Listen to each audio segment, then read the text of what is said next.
Pemirsa, Menteri Koordinator Bidang Politik, Hukum dan Keamanan Mahfud MD dan Ketua Umum Pengurus Besar Nahdlatul Ulama Yahya Khalil Stakuf mendiskusikan proyeksi Indonesia Emas pada 2045.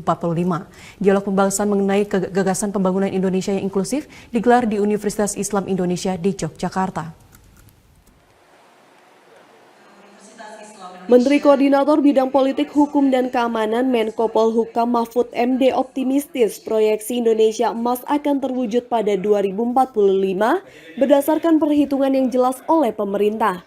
Hal itu disampaikan Mahfud MD dalam dialog kebangsaan bertema Imaji Satu Abad Indonesia yang digelar Universitas Islam Indonesia Yogyakarta baru-baru ini. Selain menghadirkan Menko Polhukam sebagai pembicara, acara yang juga dihadiri Ketua Umum Pengurus Besar Nahdlatul Ulama Yahya Khalil Stakuf ini mendiskusikan mengenai gagasan pembangunan Indonesia yang inklusif, berkelanjutan dan berbasis pada semangat pemerataan. Dalam dialog kebangsaan itu, Mahfud MD yang juga merupakan guru besar Universitas Islam Indonesia berpendapat pada satu abad usianya di tahun 2045 Indonesia akan menjadi Indonesia Emas. Indonesia akan sudah mencapai sosoknya seperti yang tercantum dalam alinea kedua pembukaan Undang-Undang Dasar 1945, Indonesia yang merdeka, bersatu, berdaulat, adil, dan makmur. Kekuatan negara di tahun 2045 itu, menurut studi-studi yang itu, nanti RRC, Amerika, India, Jepang atau Indonesia yang keempat. Studi seperti apa Indonesia tahun 2045 itu?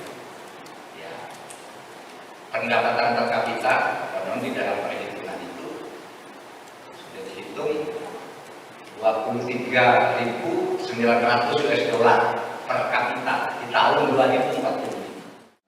Sementara itu, Ketua Umum Pengurus Besar Nahdlatul Ulama Yahya Khalil Stakuf mengimajinasikan pada 100 tahun usianya, Indonesia akan mengalami banyak perubahan, yakni lebih berbineka. Berdirinya Indonesia ini berangkat dari visi yang merupakan falsafah universal, bahwa klaim kita atas hak mendirikan bangsa dan negara ini bukan hanya klaim eksklusif Indonesia, tapi klaim universal. Itu sebabnya paragraf pertama dari pembukaan Undang-Undang Dasar 45 menyatakan bahwa sesungguhnya kemerdekaan adalah hak segala bangsa.